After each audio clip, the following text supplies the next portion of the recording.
So if you can't have one budget because you can't work it out behind the scenes, your votorama, isn't your votorama just more of, they say Bannon's an agent of chaos, Matt Gaetz is his agent of chaos in Congress. Isn't that just going to be chaotic?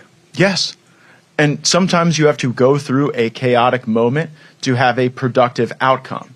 You see, what the special interests thrive on here is the lack of chaos, because they swim real well in the calm waters, and they don't do so well in the turbulent waters where there is individual review and competing ideas and clash around the debate process. That's what they have designed an entire system to evade. And so here is my theory. We go to the floor under a budget resolution rule under which we put up Joe Biden's budget and see who votes on that. Arrington's budget, the Freedom Caucus budget, the Main Street budget. And you had the Democrats, just like that first week. Chaotic. You had the Democrats arguing. You have real drama here. Yes. AOC sitting there saying why Matt Gaetz is the worst person in the world because you're stripping all the poor people of their dignity. Well, I want to strip this place of its path to an easy way to screw my fellow Americans. And I think the way to do that is to have a chaotic week, 2 weeks. I don't care if it takes a month. We go to the floor and we debate everyone's ideas, and they have to stand behind them and defend them. And you know what would make it even better? Turn back on the C-SPAN cameras so that you can see us on the floor working it out. And it would result First of all, the people would finally get an understanding of what this is all about. When they talk about these $6.8 trillion budgets. By doing that, people would start to understand it. Yeah, and you know what? I don't know exactly where that would land. It's not clean and it's not easy, but I know where we are now.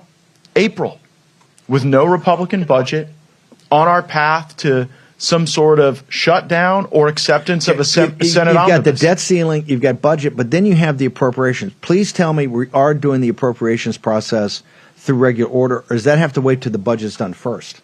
Is these 12 appropriation bills? So we're not going to get into this jam that we have nothing again. You get down to August, September, and you got the September 30th deadline, and they're going to go, give me an omnibus continuing resolution. The smart guys with the green eye shades in this town would say, oh, well, we have to separate the discussion of the debt limit, from the budget resolution, from the appropriations process. But let's be honest here. This is about fixing a fiscal nightmare that our country is facing. And it is really one debate and one discussion.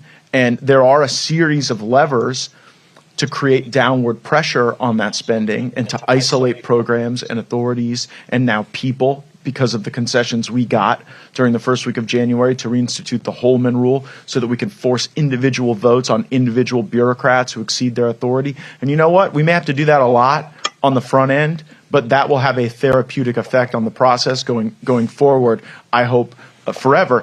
And though that chaos will showcase divisions in the conference, I'd far rather do that in front of the American people. And if the answer is we can't get to 218 Republican votes for anything, then you know what? The American people should see that too.